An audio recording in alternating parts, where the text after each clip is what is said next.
Well, good morning, or good afternoon, or good evening. Depends on where you are, of course. Where I am, it's Wednesday. It's 3 p.m. in the East.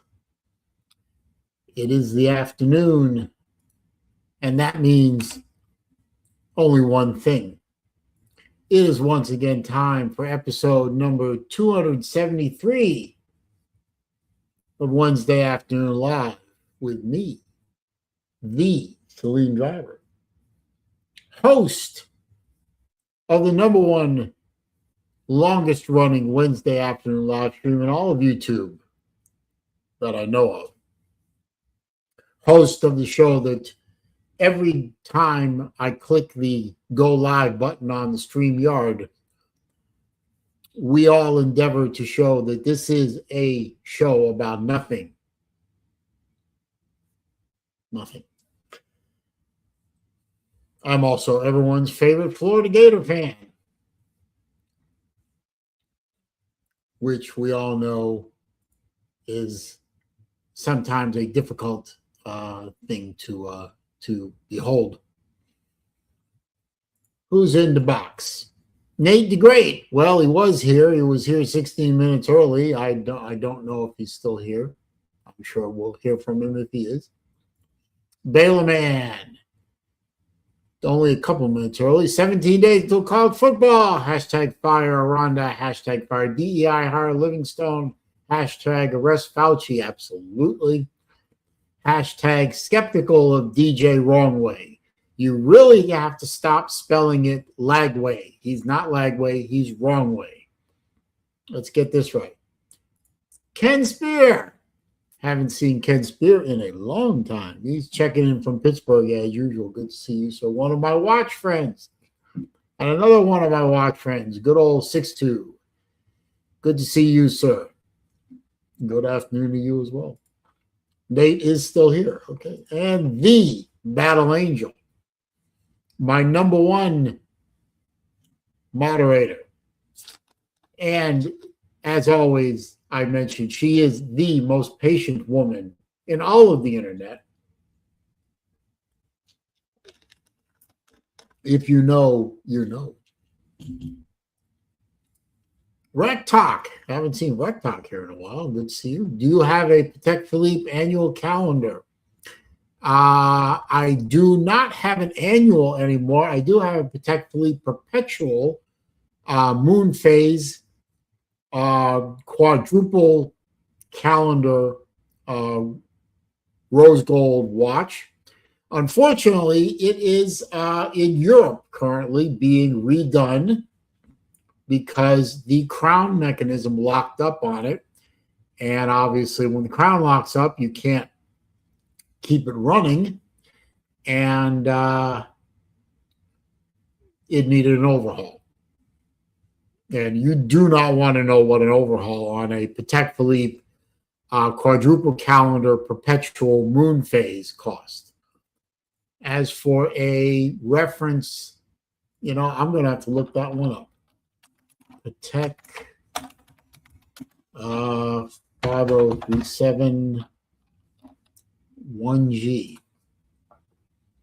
Ooh, that's a nice one. Did you want that in the white dial or? Yeah, I guess you do. Unfortunately, I don't have one of those. I've never owned one of those. And at $40,000 or more, if I had one, no, you could not have it. So, but thanks for asking. I cannot wait to get my Patek Philippe back. I miss it very much. Fail State from Sven. Good to see you, sir. And you're not sorry you asked. Come on now. You asked with a purpose. Whatever that purpose was, I don't know, but it was a good question. Raj. And VidTube is here. Good afternoon to you, sir. Before I drop the link, I want to get a few things off my chest, since I'm sure that a lot of people have been following the story of the WNBA, which I'll get to in a moment. But first of all, for those of you who care, and I'm pretty sure nobody does, but oh, that's good. That's good. Wherever here is. And Joshua, good afternoon to you, sir. My daughter's graduation went off very nicely. She is now officially a master's degree holder. She holds a master's degree in social work from the University of South Florida.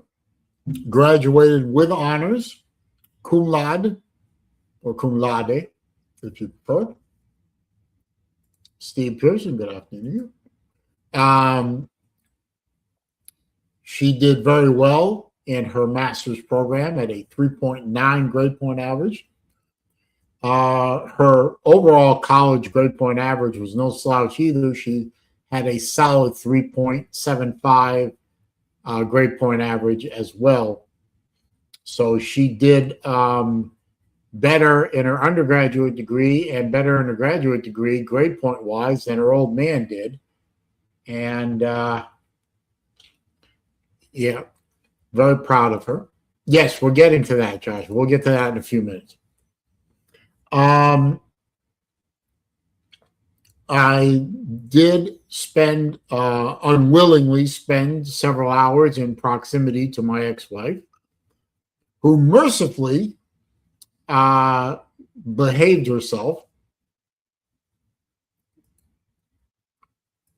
And Mr. Sharpton, good to see you, sir. Mercifully, my ex-wife behaved herself. She, for the most part, was respectful, especially to my mother. If she hadn't been, there would have been issues. Concerning the last time she was around my mother, she was very disrespectful. Not in an overt way, but in a, catty, bitchy way. But not this time. She did make one or two remarks that almost set me off, but I wouldn't allow it. So the whole thing went off very nicely. And again, very proud of my daughter and very happy that she is now, and this was Saturday on the 8th, she is now into her first week post-student, working her current job as a full-time employee.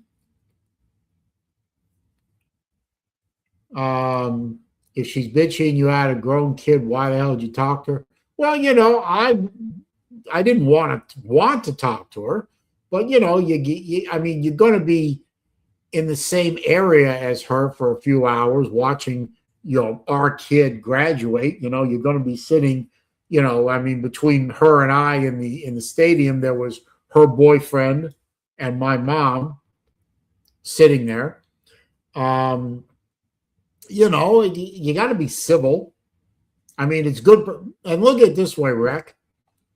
I'm going to have to be in her proximity when each of my daughters gets married. So this was good practice for that.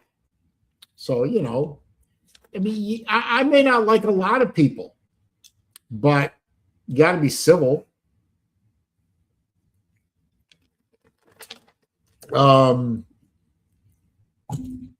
It's just, it's part of being a grown-up.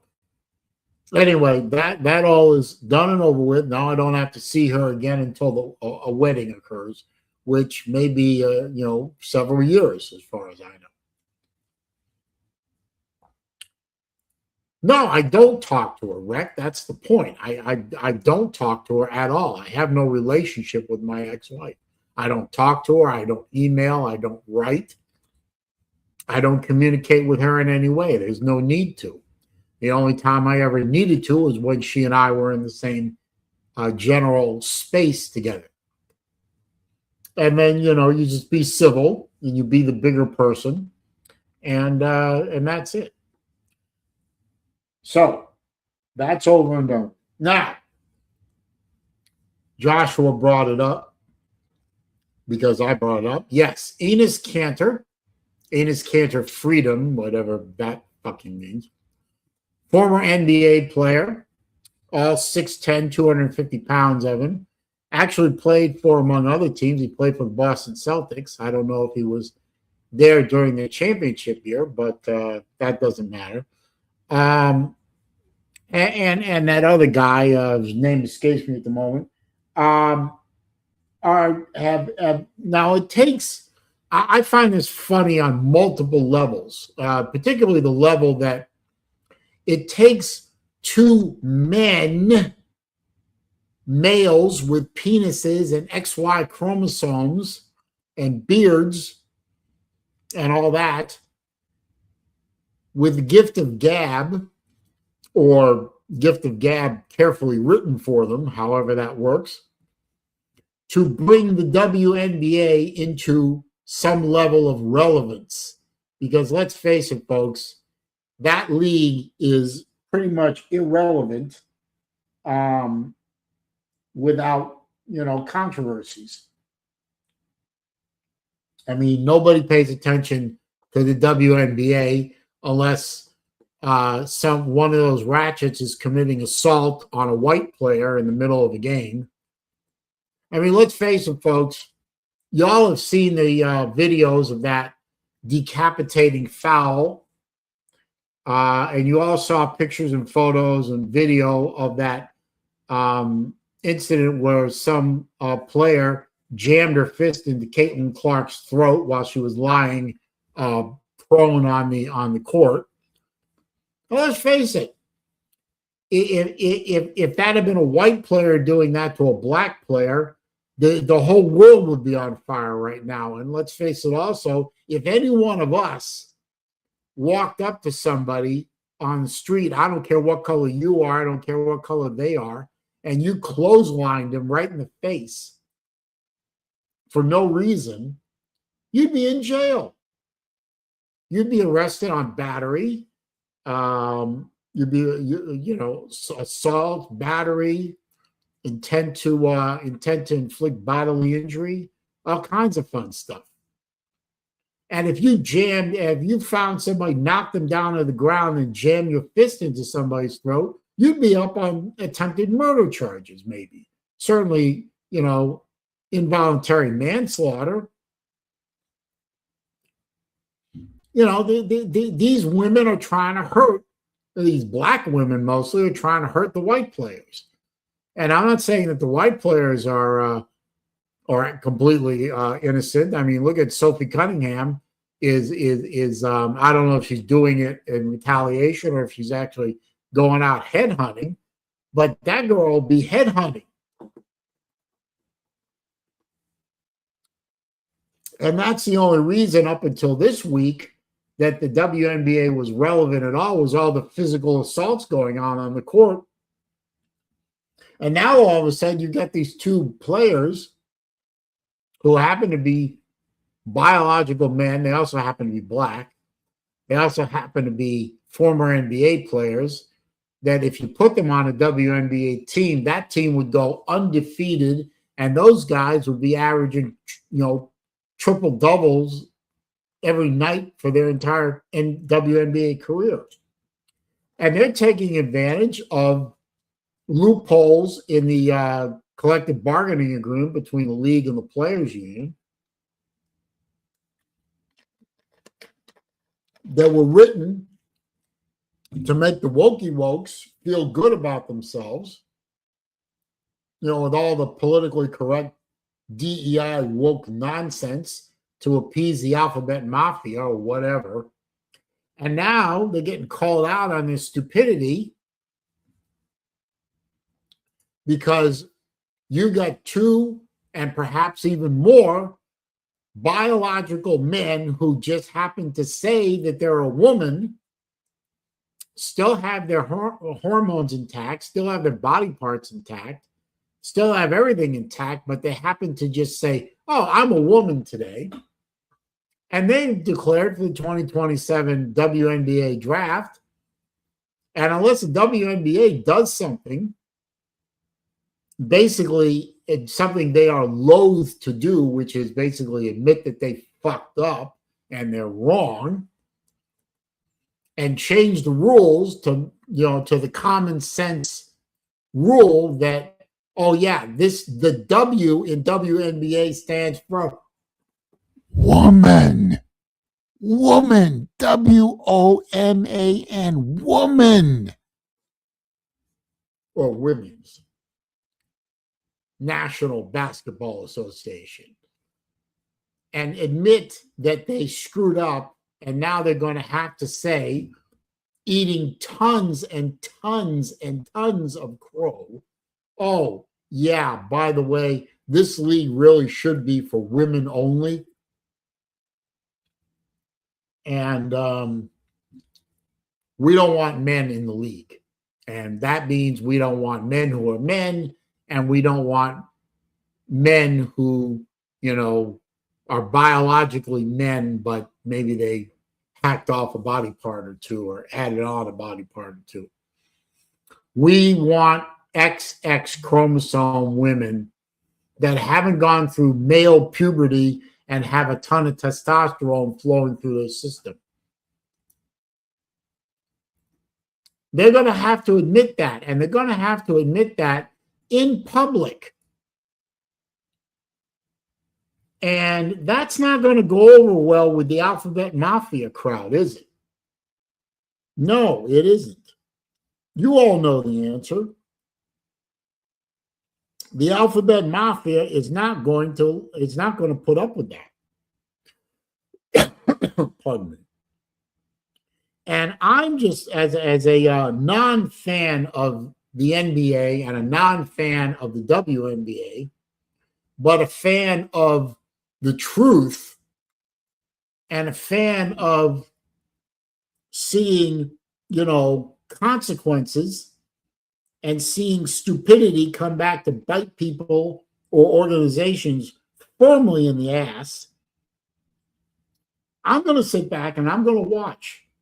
And I'm going to have a good old time with it as I literally am either going to watch the WNBA eat a ton of crow, Raj, and at least maybe in the short term look really, really stupid, but in the long term, come to grips with a little something we call reality. Ironic, isn't it, that these are the same people that during the pandemic said follow the science, which really wasn't science, but follow the science.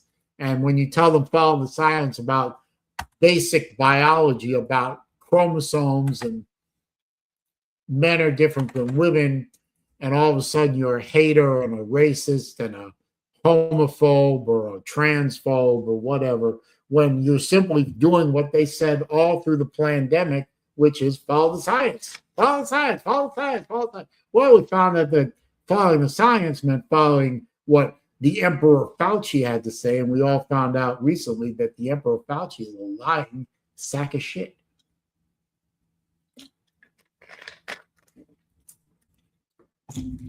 And we all suffered through his lies. But that's another subject entirely. So I am enjoying watching this nonsense with the WNBA. And let's not forget about that French player who looks like a man with pigtails or ponytails or whatever, running around averaging 20 points and 20 rebounds a game in the French Women's League. And he says he wants to come and play for the WNBA if they'll have him. And yes, it's a him. Sorry, I don't care what anyone says. That's a man. And he's 6'3", and he can dunk. And I guarantee you,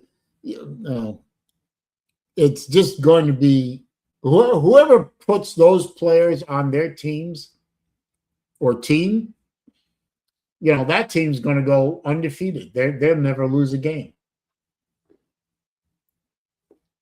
And I was listening to a radio show. It's the guy. I'm sure you nobody here has heard of the Clay and Travis show. Clay Travis, Buck Sexton.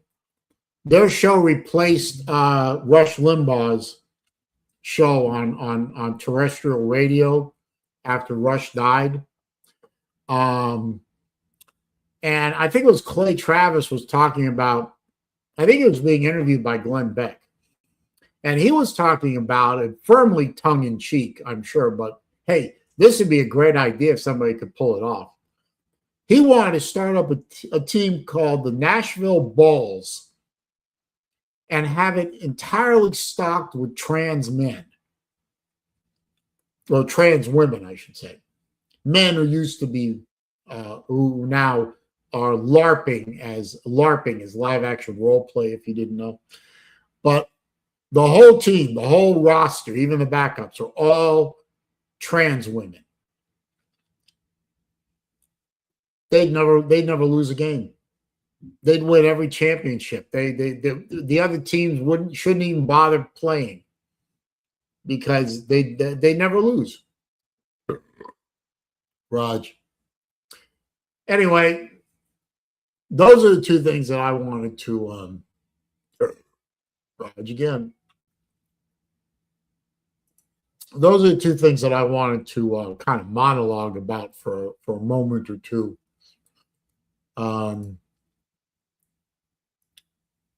Just because I could. Also, I got to mention real quick, I am expecting any minute a delivery, but that's not really a problem. I also am expecting a phone call from Boston. It might be a phone call, it might be an email. But if it's a phone call, I'm going to have to take the call. It's from Boston. I need to take the phone call. It hasn't happened yet. I don't know if it will happen this afternoon, but so if that call comes in, I do have to take it. But other than that, I should not have any major distractions. Going to drop the link in there and see what we come up with. Want to talk about the WNBA bullshit? Let's talk about that. Want to talk about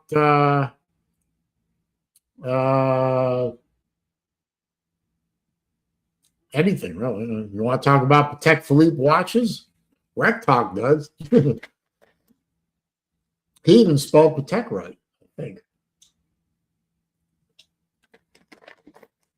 But seriously, Rec, that was that's a nice looking watch. That's a good choice of a Patek to desire if you saw it. Those watches are going for about 40,000 or so. Previously owned on places like eBay and Chrono24 and such. There really isn't such a thing as a cheap Patek Philippe. Sven, how you doing? Good morning.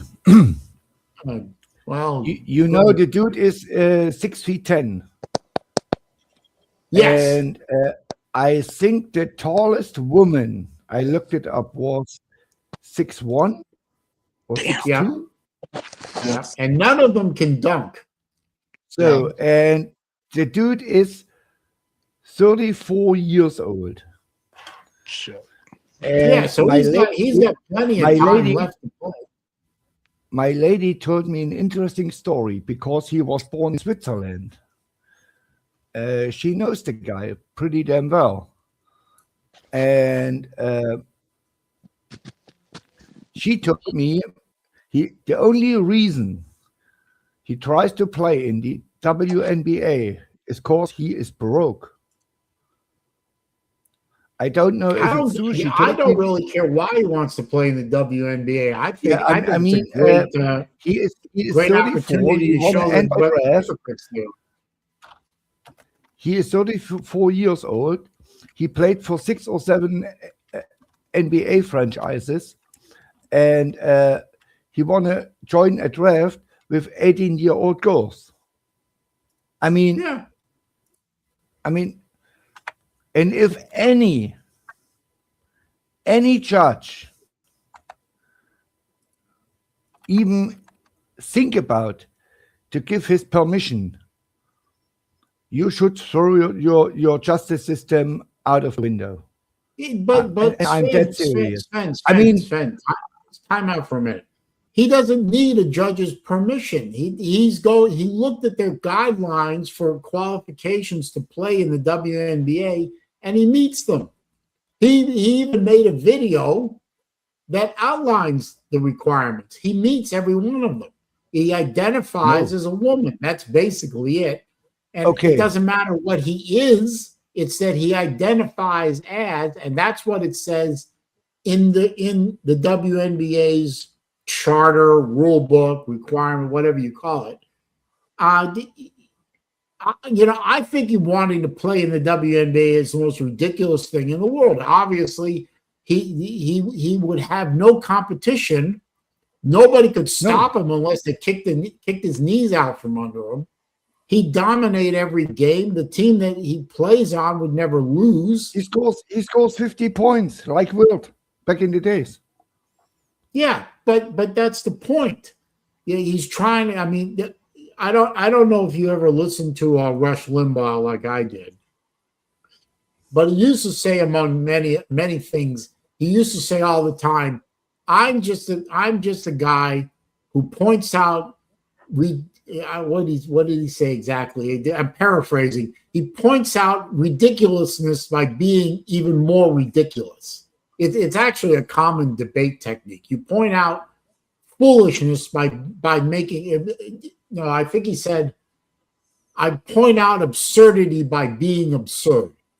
This is that. This is a 6'10", 250-pound man that's built like a linebacker, playing among girls, who the biggest one he said is 9 inches shorter than him and probably about 80 pounds, 70 pounds lighter than him. And that's the biggest one in that league.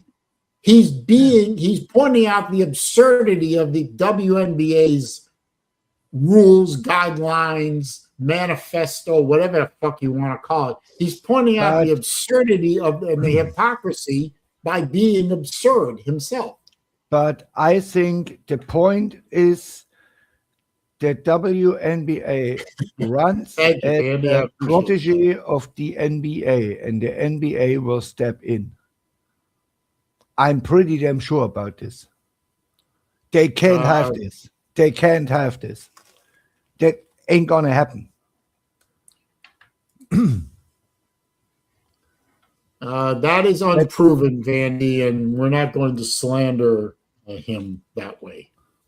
I think the commissioner of the NBA will tell the ladies, listen, we support you, we pay your bills, all fine. We make sure your league runs, because outside of Clark's club, I don't know where she plays. I don't follow it. I think she plays at Indiana. Outside of this team, nobody makes money outside of her club, because Vandy, we get it. Move on. All over the place. So, and the NBA pays the bill, and the commissioner of the NBA will go to the commissioner of the WNBA and tell her or him, look, if you get him involved, we stop to pay the bills.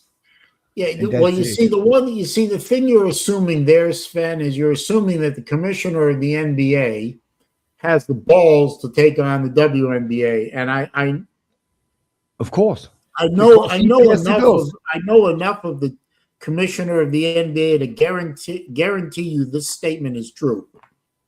He has no balls. He won't take on the WNBA. He's afraid of them. That's why the NBA has continued to Adam Silver has no testosterone. He has no testicles at all. He's worthless. He's not going to take on the WNBA because he doesn't want to piss him off, and he doesn't want to have to deal with the backlash of pissing off the women's league. I mean, he'd rather just pay them to be in existence so that he can go to his maker saying, I did good things. Look at me. I'm an uber wokey. I mean, and he's not going to take on the WNBA. The WNBA is going to have to eat crow one way or the other. They're either going to have to admit that their policy is bullshit, and there are differences between men and women, and they're going to have to codify that in such a way that real men or fake men are not allowed to play in the league, or they're going to have to accept the fact that their wokey policies is stupid, but they're not willing to admit that they're wrong, and they're going to have to see fake women show up in their league and destroy it. This is like I call Otani from the Dodgers and put him on my 12-year-old team. This is the same. There is no difference. Actually, there was a video I saw yesterday. I know it was AI generated, and I think it was put out by by Babylon Bee, which is a satire group, and it was a former major league player, unnamed former major league baseball player, who identifies now as a 6-year-old and was playing t-ball. I'm sure you know what t-ball is, right? Yeah, I know what t-ball is. Okay, I just asking, so I always like to make sure that I'm a baseball coach. Yeah, t-ball. He identifies as playing t-ball. 5, 6, 7-year-olds. Yeah. They have a stick, you place the ball on top, and they go from there.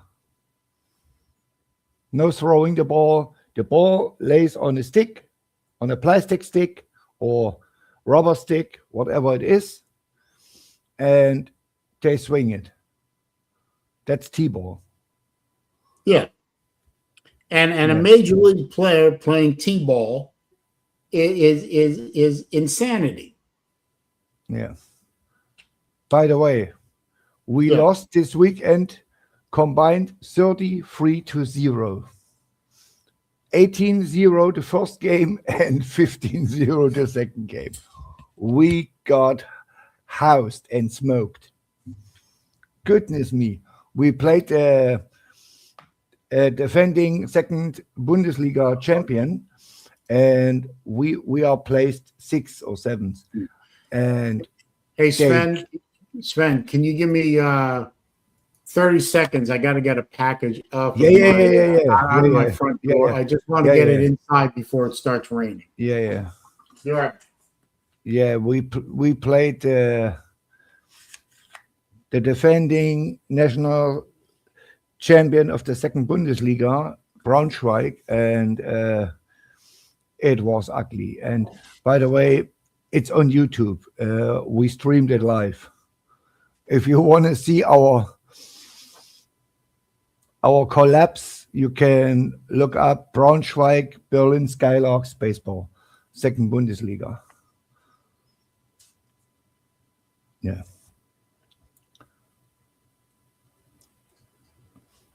And I mean, why is a dude who weighs 240 pounds and is 6'10" try to be a woman? I mean, I know one woman. I wish I could answer that question. I know one woman, only one. She's the mother of our financial chief at the baseball club, and her family, they are all tall guys. The son, who plays for our second Bundesliga team, is 7'1". his sister is 6'4", and the mom is 6'5". But this is a genetic thing. They have tall people since 500 years in their family. And this is the tallest woman I know, 6'5". And the dude is 4 inches taller and weighs 100 pounds more. Yeah. I mean, I do not understand this. Oh, that's good. Good vibes. I have a job interview tomorrow.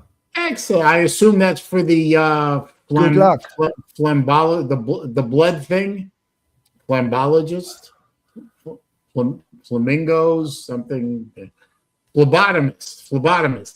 That's the word. I assume that's what the job interview is for. Well, of course. Good luck. I shall say many, many King of the Jews prayers for your interview. And if the King of the Jews prays for you, you are guaranteed to get the job. Yeah. Oh, not a phlebotomist, but it's in the medical field. Well, you know, Battle Angel, that everyone here wishes you nothing but the best. Absolutely. And you know, you are a smart lady and you deal with people every day. You're gonna kill it. So listen, many prayers for the Battle Angel. Listen, my friend, if she can deal with Lou, she can deal with everything. That's a fact. That's an absolutely fact. Dude, she's stopping Uncle Lou and lives with him. If she can, just living with Uncle Lou qualifies as combat pay.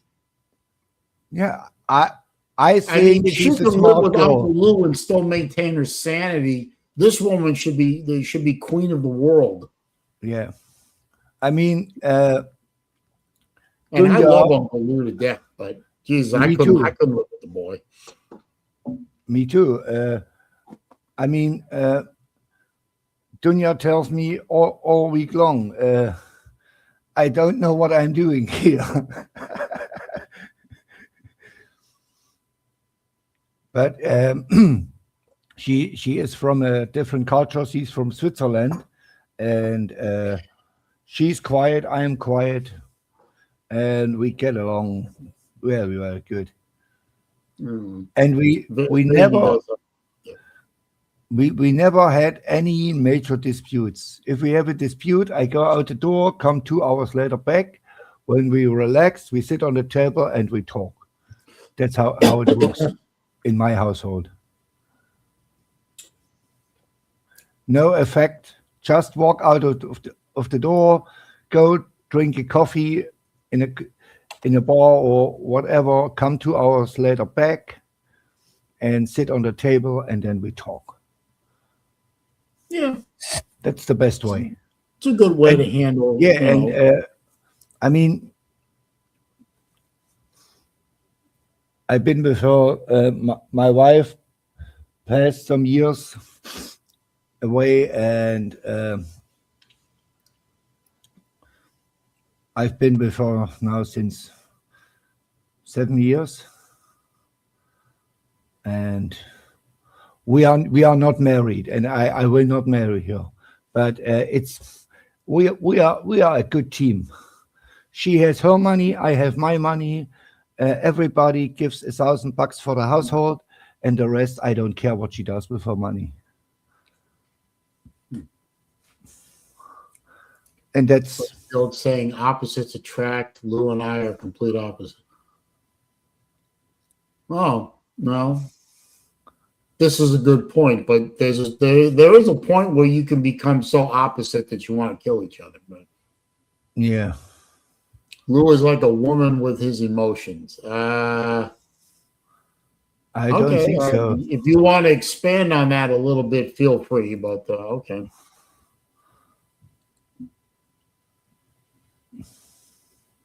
Did you get your package? Yeah, it's okay. It's inside. Now all I'm doing is waiting for some kind of communication from Boston. Okay. By the way, I have a I really question. wish they had contacted me this morning. That would have been We nice. didn't talk about this last week when we talked about college football. Okay. Explain to me, why the hell has Notre Dame a free pass to a 12-team playoff if they ranked inside the best 12, and they play maybe one ranked team, maybe Miami, okay, BYU, two ranked teams. The rest, there is no chance in hell there's anyone ranked they play. I mean, Notre Dame has some fans, but there is no leverage to give them an extra pass to the playoffs. This is saying to Texas A&M or Florida or to Utah, if you are ranked 12th, Facts, if Joshua. you are ranked 11th, Yeah. and Notre Dame is ranked 12th or whatever, we crack you out of the playoffs. I don't think Notre Dame should be allowed to qualify for the playoffs until they join a conference. If I were college football king for a day, that would be the third edict that I would come down with. The first two edicts would be eliminate NIL and eliminate the transfer portal. I mean, the transfer portal is okay as long if they say you can transfer one time. And if you transfer the second time, you sit your ass down a year. Well, I've been saying that for 5 years. Nobody but you agrees with me. And that was the way back in the days. You transfer. I just think the transfer portal either needs to be controlled or eliminated. And as far as NIL, obviously we can't put the genie back in the bottle. So I guess the next step is a salary cap. Yeah, they try to do it, but there is a election coming in November in the USA. They are in the summer holidays at Congress and Senate, and nobody will touch this hot iron before an election. Nobody. I don't think they'll touch it. I don't think they'll touch it. Period. I really don't see. First of all, I don't see why the federal government is getting involved. They have to. They have to, because I just think as a not so closeted libertarian, I'm tired of seeing the federal government step in every aspect of life. I really hate that. But yeah, they have to because nobody else is willing to. But the question then becomes, when are they going to, or if they're going to? You're wrong, Saleen, because they have to step in, because if they want to bring a salary cap in, everybody will sue. And if it's not a federal law, especially for college football, Chambliss or Ole Miss or Mississippi State or Florida sues and they win. Instant. They need a federal law like the NFL with their salary cap. The NFL has a specially law made for the NFL with their salary cap. Well, I'm not saying that that's wrong. I'm just saying that that's sad, that it has to be. Of course it's sad. And what comes with the salary cap is a collective bargaining agreement. What never will happen. None of these athletes or students or professionals will sign a CBA. None of them. Because they know what is in stake. If they get a CBA done, and if the schools have the power over the players, they can hold them accountable. Nobody see can it. hold everyone accountable these days. I mean, I'm sorry, Vic, I Trinidad. didn't see you pop in there. Yeah. Yeah. Yeah. Good afternoon. Yeah. Oh, how was it in Minnesota? Minnesota. Yeah, it was good. Yeah, Yeah. the weather, the weather was good. Yeah, it was sunny. Or partly cloudy. The whole time we were there, yeah, it never rained, so it was like highs in like the low 70s. So Yeah, you snuck in there in between snowstorms. Congratulations. Yeah. yes, but being in the sun though, like the sun is still hot, but even though the air is not as warm as down here, I mean, being in the sun, it's still pretty hot. So What I want to know, did you have a good time? yeah, I did. Yeah, Good. And your sister's happy now? yeah. Good. That's the most important things. You are happy, your dad is happy, your mom is happy, and your Yep, sister. everybody's happy. Good. Yes. Yeah. Yeah, we just talked about Notre Dame. We came to the conclusion to give Notre Dame an extra pass to the playoffs is ridiculous. Put them in the conference or say no playoffs. What do you think? Right. Well, I think that anyone in the top 12 should get into the playoffs. Forget the whole conference champion or the whole got to put in a group of 5 team. I think it should just be a straight top 12. If you're in the Yeah. if you're in the top 12, you're You in play? the playoffs. I think that's how it's Yeah. going to be. If you want to put in a group 5 in there, they have to actually be ranked in the top 12, like Boise State was Yeah, or Baylor back in the in days. 2024. I think they were ranked Yeah. like number Wait a minute, 9 or number 10. But yeah. real Yeah. quick. Do you know what Vandy's talking about here? Because Yeah, the auto bids. He's talking about the it was the was it the 6 or the 5. I think it's the was it like the top 5 conference champions get in. So Oh, okay. or was it the Okay. yeah that was So, what it was. in your words, Duke would be in the playoffs last year. 7-5 Duke. Well, the reason why they didn't get in was James Madison was ranked ahead of them. I mean, I think Yeah, Duke I wasn't mean, even ranked, so that's why we ended up getting two and how did James two and how did G5s James got in. Madison and Tulane Yeah, in it the was playoffs? terrible. They both got blown out. Yeah, I mean, they both lost by like 30 points. yeah, Tulane lost 34 to zip to A&M or Texas Tech, or what was it? Yeah. And Madison lost 250 to 0. Yes. I mean, they are better if they put Billy Napier's Florida or Jeff Lebby's Mississippi State in. They are more competitive as Tulane and James Madison. Well, isn't Napier now coaching James Madison, or is that somebody else? I don't know.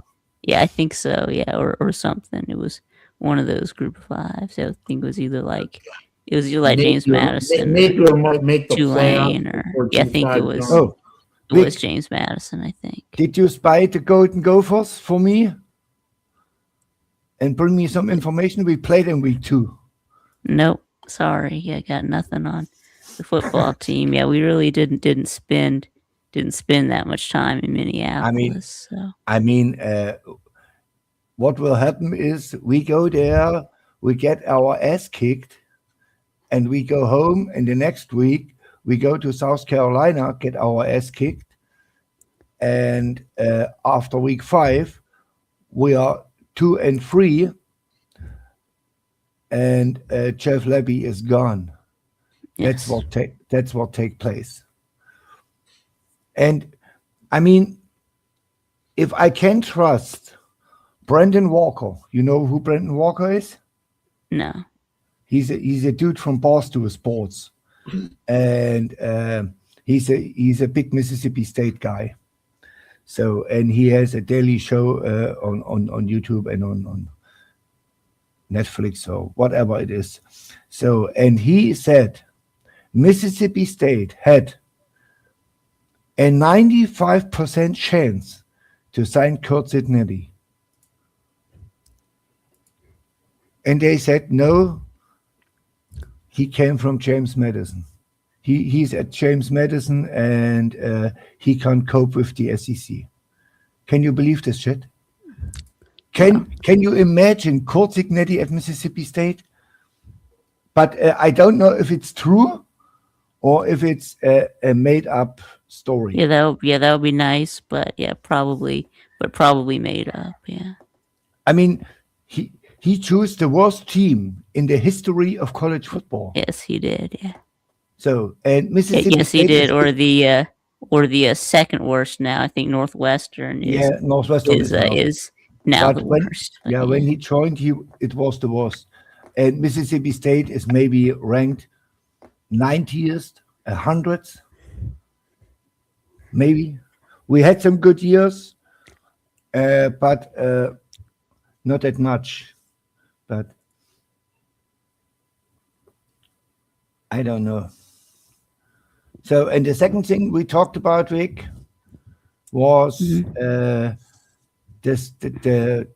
bill from the Senate with NIL and CPA and this stuff. Do you think they get it done until November? I don't think so. Nobody will grab this hot iron before an election. No, nothing substantial in American politics is going to happen until after the election.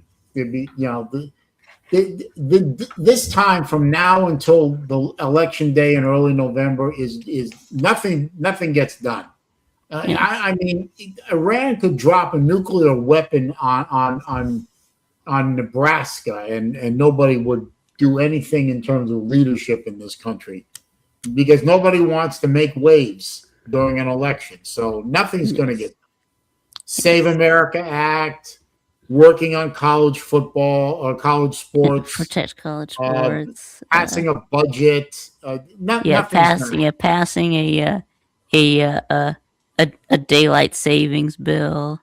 Yeah, I would. Now that's something I really wish would happen. Let's eliminate this spring forward, fall back Michigas. I'm tired of it. Yes, just go one way. Yeah, for the just whole go back to Eastern Standard Time and let the sun come up and go down when it comes up and goes down. That's what I want to do. But I think this bill is to make the daylight savings time permanent. But I mean, I don't care which way it goes. Just make one of them permanent. Yes. Stop with the time changes, and stop fucking around with my sleep patterns.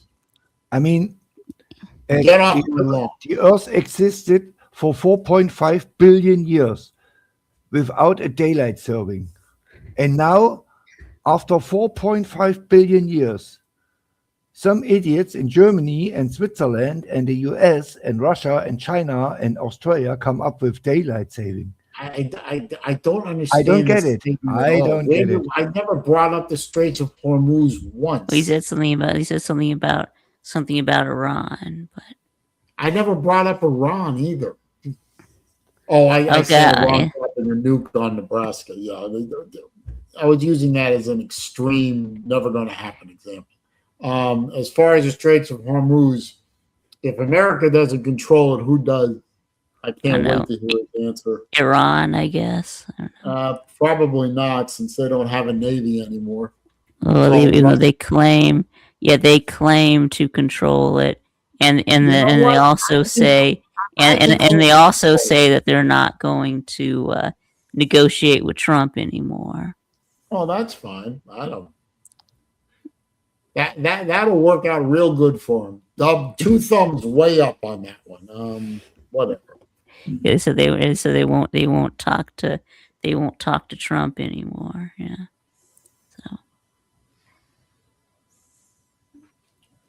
The Straits of Mandab is closed now. I don't even know where that What's is. that? What's I that, don't know. Joshua? I don't Google know, that. Amanda.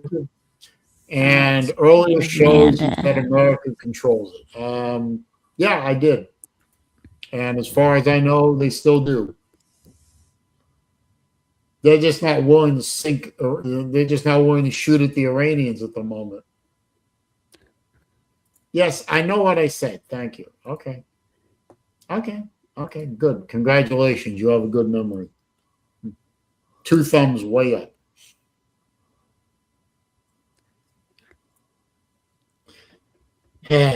All I know is I have to have an oil change. Strait of Mandab is near Yemen. So is it the Strait? Is that like the Red Sea?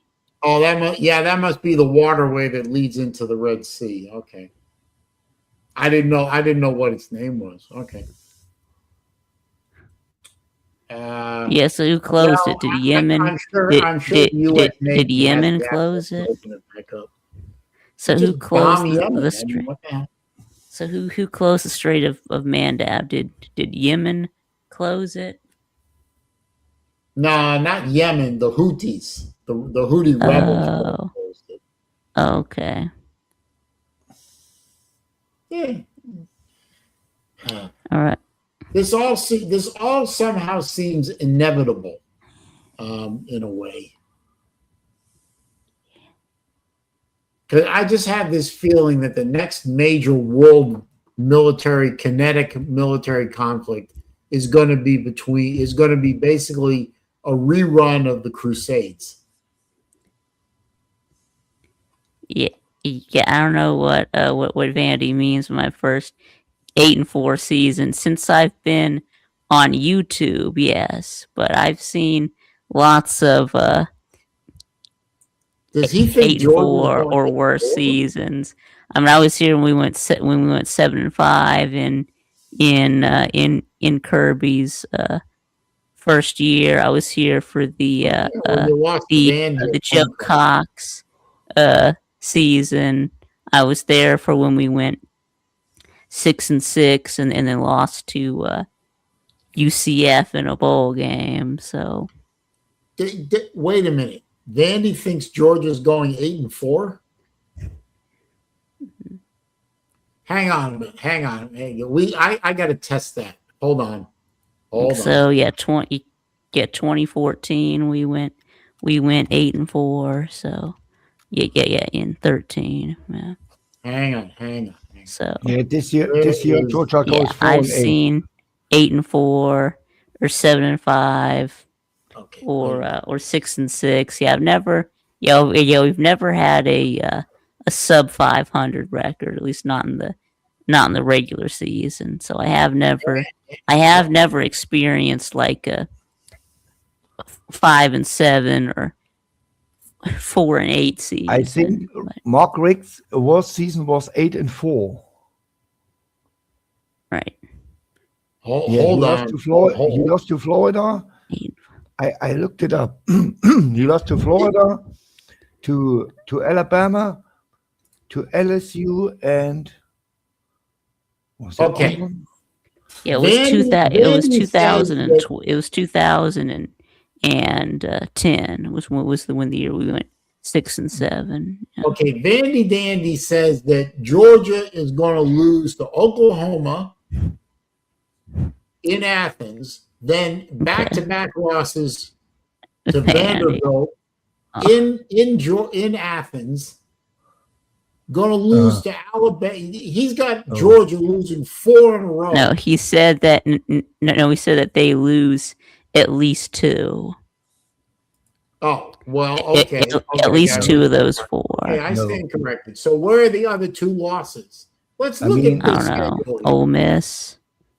You're not going to lose to Tennessee State. You're not going to lose to the Hilltoppers. You're not going to lose to Arkansas. No. You're not going to lose to Auburn. You're certainly not going to lose to Florida. Not to Wendy. And You're not going to Ole no lose. way in You're not going hell. to lose to Missouri. You're not going to lose to South Carolina. You're not going to Carolina. lose to Georgia Tech. Georgia Tech. No. Georgia Tech, I'm not so sure. Why I'm You're not not? going to lose to Georgia They don't Tech have Haynes in King. Athens. They Come don't on. have Haynes King. What are you talking about? You know how rivalry games work. I mean, nobody in his mind thought that you have to go 8 overtimes against Georgia Tech 2 years ago. Nobody. Hmm. You know You how this what? shit works. I'm looking at this schedule, Vic, and I maybe Oklahoma. Yeah, Oklahoma, at Bama, at Ole Miss. No, Yeah, Ole Miss is not good enough. those would be the only games that I would really worry about. It would be Oklahoma at Bama and at Ole Miss, but that's I don't it. think we should worry about Alabama. I really don't. I don't think Alabama is going to be a good team this year. I mean, Ole Miss will not be a good team. They are an 8-4 team, 7-5, 8-4. Yeah, but the game's in Oxford, and you know I those mean, guys are who going to get cares? nuts. Who cares? They're going to get crazy, especially if it's a night game. No, And we got to play against Trinidad Chambliss again. Yeah, and Yeah. I think Kirby learned his lesson with the pass rush. I mean, your pass rush was. I mean, you should have learned that lesson in the first time we played them. But yeah, I mean, last year your pass rush was non-existent.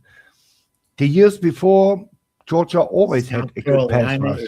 exactly, yeah. So it's a 1 year off, and Kirby. Exactly, that was the big part of that 21 and 22 defenses. Yes, that we had a feared pass rush. Now no one is scared of our pass rush. So, and I think Kirby learned his lesson, and Georgia should have enough money to get 2 bona fide pass rushers in. And I'm pretty damn sure they will. I mean, I don't do know. I like Georgia? Hell no. And I see maybe one loss, and it's either Oklahoma or, I guess if you want to give it to Bama, Oklahoma or Alabama are the only 2 potential losses I see on this schedule. That's what I said. I had us 11-1 with a loss to Bama. Yeah, I think so. As far as the Florida game goes, the only thing I wish for the Florida Georgia game is if Florida could keep it maybe under 3 scores. Keep it somewhat respectable, please.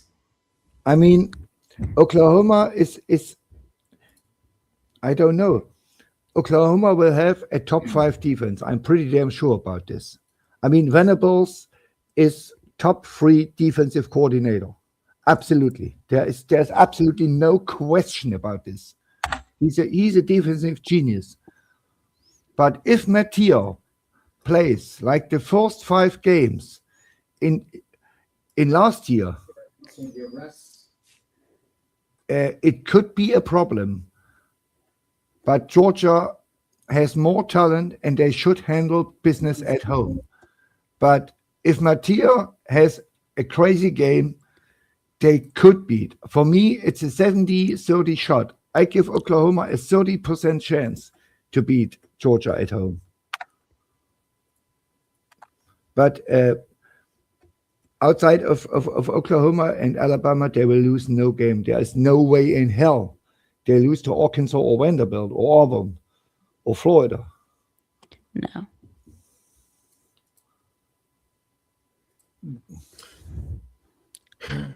I hope they go 1-11, that I can laugh at Vic and Lou.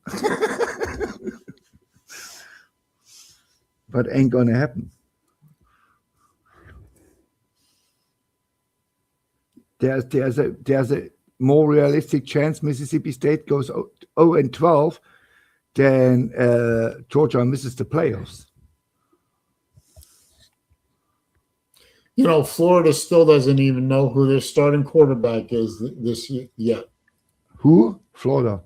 They still have no idea who's starting. It's the same with Tennessee, and I mean, Alabama, they will start the freshman, I think. What is his name, Big? The Alabama freshman? No, his not Austin Mack, but the other No. one. Mac other Mac one, is with the Bills since the Washington. Right, the other one. Keelan Russell? Yeah, Keelan Russell. That was it. Yeah. Yeah. I had it on my tongue.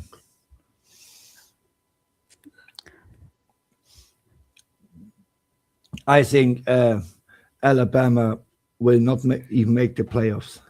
Will I think Mississippi State beat Vandy? Mississippi State will beat Vandy for sure. Finn said yes. I said no. Yeah, I had State beating Auburn. Yeah. We will beat I Vandy. think I had y'all beating Auburn and Mizzou. Wow. I mean, Mississippi State has a hard schedule since the two East and West were put together again. We never had an easy schedule. And if you look up our October schedule, I mean, they all say Ohio State has a hard schedule. Look up Mississippi State in October. It is. If we score 10 points in the whole October, we should be crowned world champions. That bad, huh? I mean, I look it up. I tell you who we play.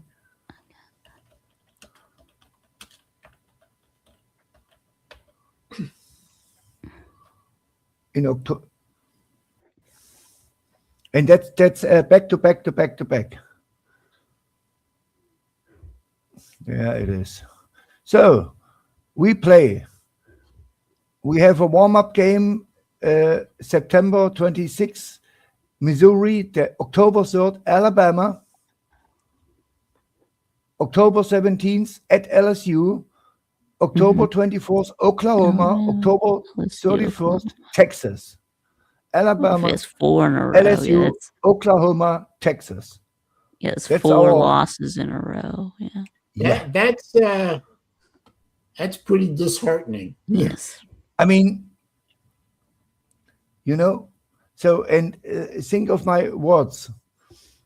I said we lose to Minnesota and we lose to South Carolina. That's 6 losses right out of the back.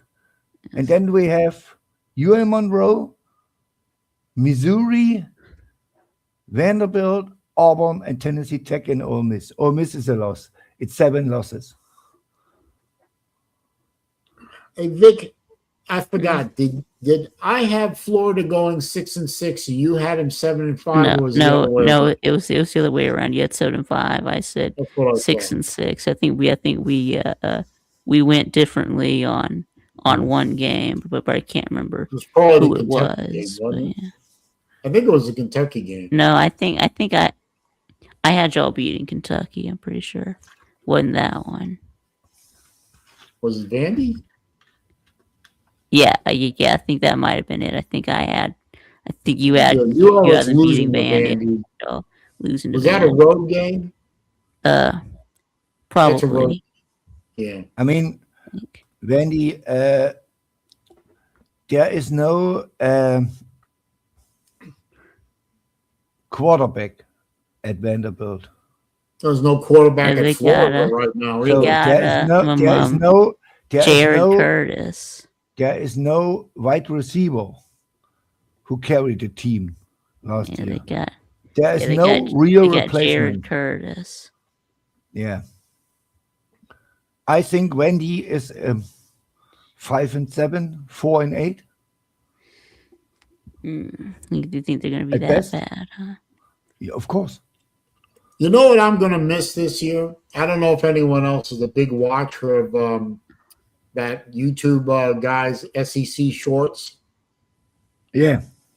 I am going to miss. I'm going to miss the Vandy King. Oh, whatever it's called. Yeah. I'm going to miss him because The short guy with the crown he ain't ever coming back. and the red pelt.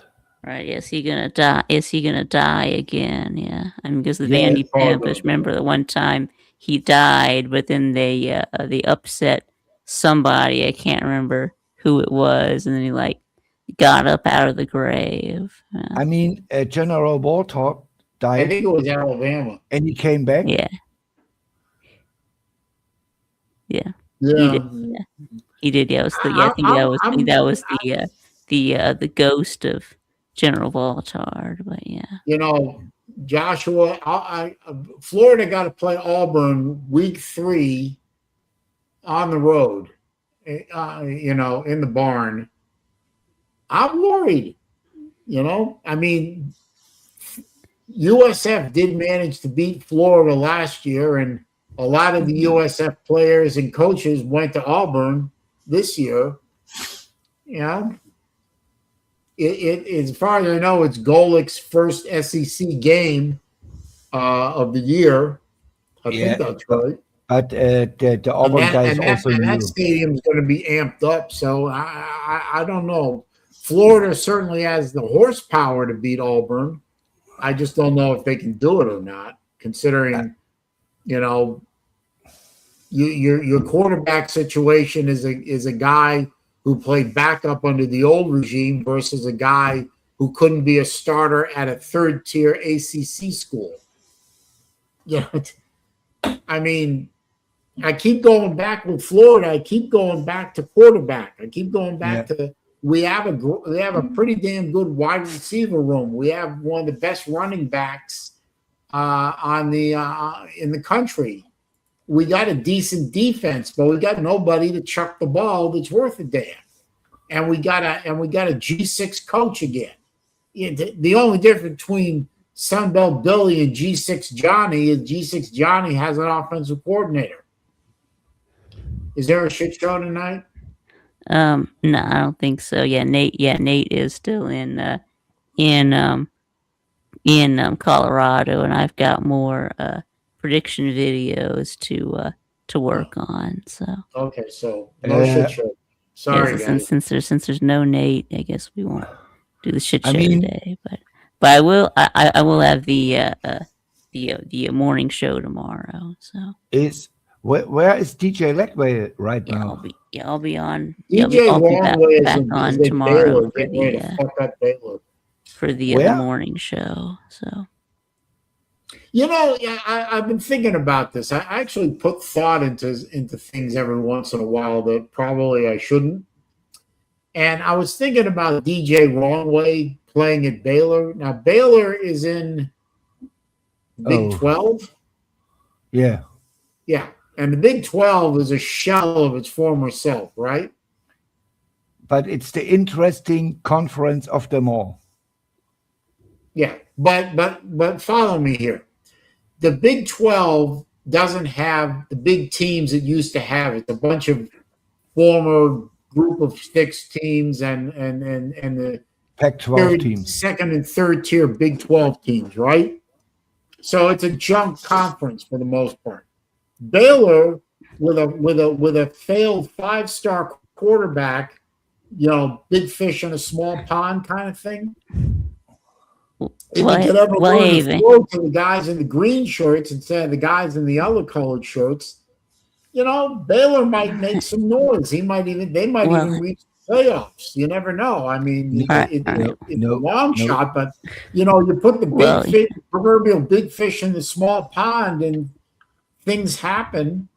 You never know. I mean, maybe DJ Wrongway isn't going to be an NFL quarterback, but he wants to make good money while he can. You know, maybe he was smarter than all of us by jumping into a shit program like Baylor. No offense, I Baylor. mean, Dave Aranda is not good enough to get Baylor even close to the playoffs. And maybe not. I'm just spitballing here, Sven. All I'm saying is, you know, if the goal of DJ Wrongway isn't to make the playoffs, isn't to win championships, or isn't to get to the next level, but to make as much money as he can while he can, maybe he's smarter than all of us. He took big money to go to Baylor. he's not playing in the SEC. He's not going to get beat up by SEC defenses. He's going to run around against small schools with small defenses in the Big 12. Maybe he's smarter than all of us. He's just going to make his money and then, maybe not graduate, but get out of Baylor with many millions of dollars in his pocket and ride off into the sunset. I mean, Florida paid Lagway $3.5 million. Yeah, how much is Baylor paying him? I think 2-3 million. Yeah, I don't know. I don't know. Probably I don't not as know. much, but yeah. He's now in 8 figures overall. Yes, He's tens of millions of dollars to put in his pocket. If he invests it wisely and isn't stupid and shove half of it up his nose and half of it down a stripper's garter, he's set for life. Yeah. And he doesn't have to play football anymore. He can just say, well, I had an interesting college career. I screwed 2 or 3 schools out of their money. 1.8 million. Okay, well, he can sit back at the end of 4 or 5 years of college football and say, hey, I screwed 2 schools out of money. I didn't do anything, but look at all this big pile of cash I'm sitting on top of. He can go travel the world, live off the interest of his investments, and buy his mama a house and set for life. I mean, it's a good plan. That's what Dak Prescott does.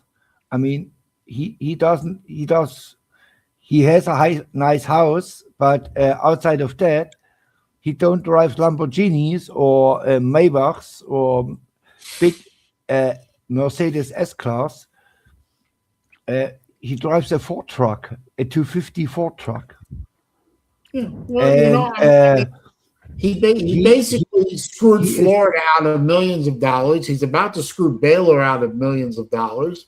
Yeah. He's not good. I don't think he's good enough to get to the no fun league unless he signs as a backup or an undrafted free agent, and makes league minimum. Still going to be a decent amount of change. Sit his rounded ass on the bench and play on the practice squad or whatever. Avoid major injury for his entire career. Retire when he's 30 with a big war chest full of money. Invest in businesses and buy a data farm somewhere in Utah, a data center in Utah, and set for life. By the way, bless America. The LSU quarterback Sam Levitt was cleared last Friday that he is now 100% healthy. Last Friday. Good. 100% healthy. Good for him. That's good. I mean, LSU is fucked. I mean, if they tell me 3 weeks before the season starts that he is now at 100%, 3 weeks before the season, and his terrible, absolute, horrific production last year, I mean, LSU has no quarterback. Absolutely. Yeah.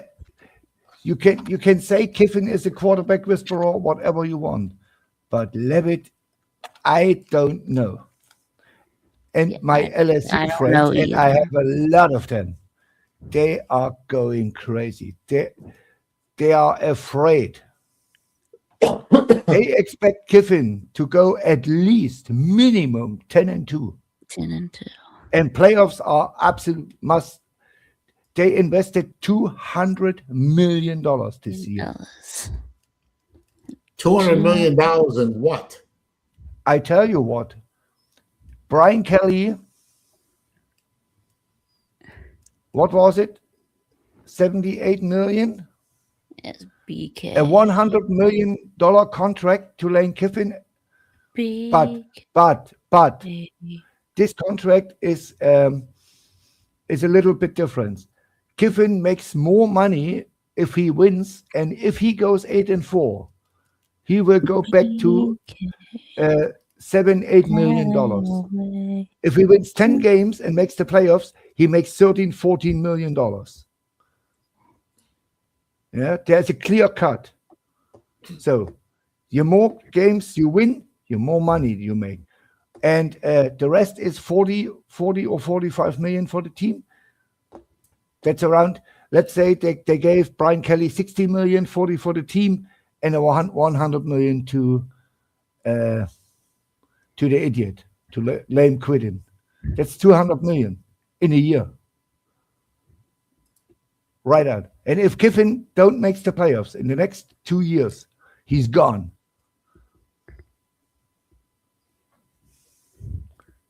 Lane Kiffin has to make the playoffs this year, Yeah. or he has a big problem. And the same is the Alabama guy. If he misses the playoffs, if the Burrow misses the playoffs and goes 8-4, his ass will be gone. These gums Speaking will as burn a his house Florida down. Gator fan, I am very, very glad. You know, I'm not thrilled with G6 Johnny, but I'm very, very glad that we did not hire Lane Kiffin. I am so glad that we avoided that fucking circus. By the way, I want to win as much as any Gator fan ever in the history of the world, but I don't want to win at the expense of that circus coming to Gainesville. Dan Mullen has now Alex Orji. You know who Alex Orji is? Oh yeah, I remember that. Yeah, that was funny. Yeah, I remember that. Yeah. I mean, Alex Orji is not a bad quarterback. And if Mullen can nothing do, but he can develop the quarterback. entire team. Yeah, I think it was both of the entire teams got a unsportsmanlike conduct. So yeah. What team? Yeah, both of them. I mean, Vandy and Florida. Yeah, both teams got an unsportsmanlike penalty from that brawl. Yeah, between Vandy and Florida. Yeah, I remember. Yeah, that was fun. Yeah, I think UNLV will beat Boise this year and wins the Mountain West. I'm pretty damn sure about that. Big deal. Who will win the Mountain West? UNLV. Yeah, Alex Orji is a pretty damn good quarterback, and Boise has no quarterback, and there is no Ashton Genty. I mean, is Boise a bad team? Hell Well, no. I mean, Boise didn't have Ashton Genty last year, and they still won the Mountain West. So yeah, but I think Orji will change. The problem with UNLV last year was UNLV has no defense. Why are we talking about a group of 6 teams that might make the playoff? One of them might make the playoffs and get bounced in the first round by a real football team. Exactly. Like I just said, winning the Mountain West Conference is like declaring yourself the best hockey player in Ecuador. It means nothing. Yes. Oh. Okay, Dan Mullen may make the playoffs before Florida does. Okay, fine. That's a great troll by Uncle Lou, and he can milk that bullshit for 6 months. Florida's ex-coach gets into the playoffs before the Florida program gets in the playoffs. Yeah, I mean, what do fucking do? Florida has to contend with the SEC. UNLV has to contend with the group of 6 Mountain West bullshit peewee leagues. I'm sorry. That's like comparing apples to pomegranates. I mean, no, that doesn't impress me.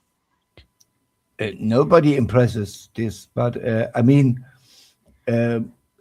it's on Florida. Hire the right coach, get the right players in, and go from there. Well, they haven't done it yet. Yep. That's what I say. Okay. Florida might have hired the right coach in Summerall. Might. Unfortunately, Florida also might We don't know have that. built their entire stadium on top of the world's largest gold deposit. So, I mean, we could play the might game with Florida. We could play the might game with anybody. We are not going to find out if Summerall is the real deal or just another G6 pretender like the last guy was. We're not going to find that out for a couple of years. I mean, what I don't get with the Florida fans is every Florida fan tells me Dan Mullen was bad. I mean, he won 10 games in his sleep at Florida. He beat Georgia. He went to the SEC championship game. So he had one bad year where his complete O-line, 4 of his 5 O-liner went out in every week. 4. I say the same goddamn thing. Every week you say the same thing. Every week I say the same thing. It's getting tiresome. Mullen is an excellent offensive coordinator. He is a brilliant offensive mind. I will never take that away from him. As a head coach of a high-line SEC team, he's a clown. He couldn't recruit. He couldn't develop a quarterback. He had no discipline in the program. He squandered a brilliant offense. And for one thing, he rode the Felipe Franks train 2 years too long. He squandered a brilliant offense with no defense because he rode the Grantham train too long. He wouldn't fire him when he should have. He should have fired him in 19. He wouldn't fire him at all. The team had no discipline, and that culminated with the shoe incident, which proved to everyone that was watching that gave a damn about the program that Mullen was riding on top of a circus tent full of freaks and clowns. He may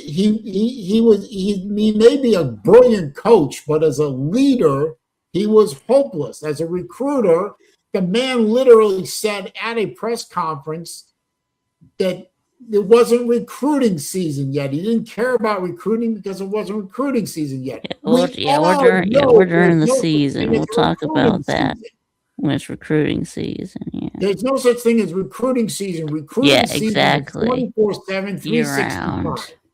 Every month, every day, every week. Yeah. His worst recruiting class was 13. Clown.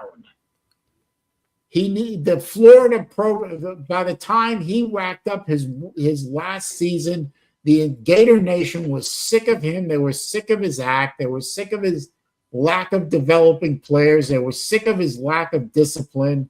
They were sick of it all. He needed to go, and he went. Now, whether he went willingly or not is, depends on who you ask.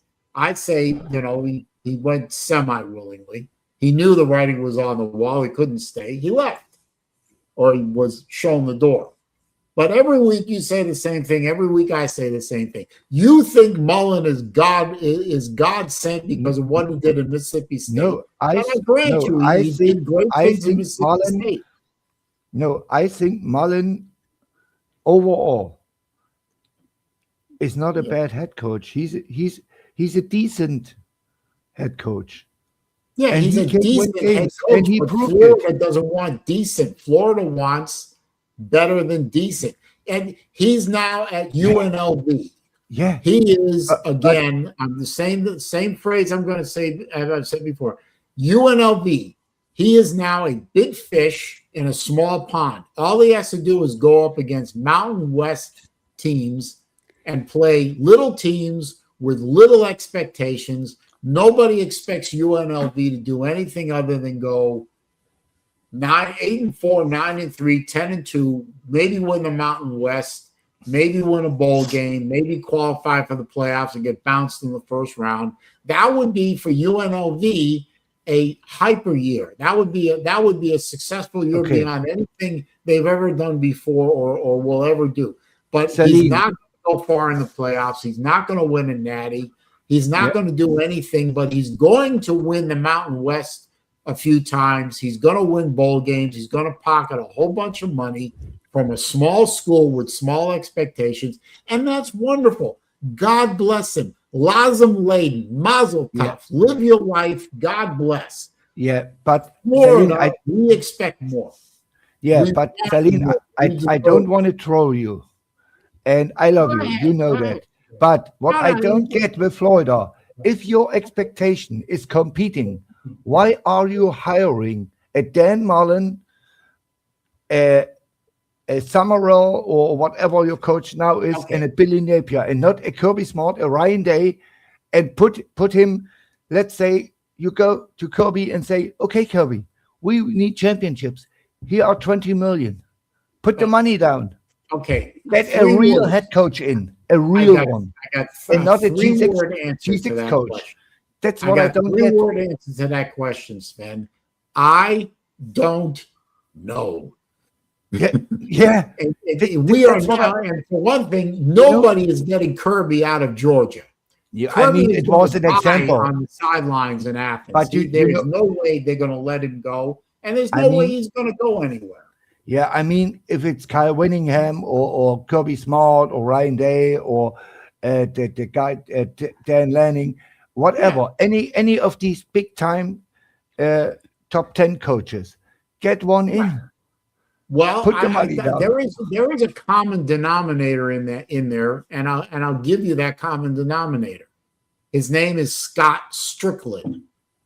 He needs to be at Mississippi fired State, as and he's AD. the worst. He's the worst AD I ever. Yes, and he's the one that hires the head coaches at Florida football.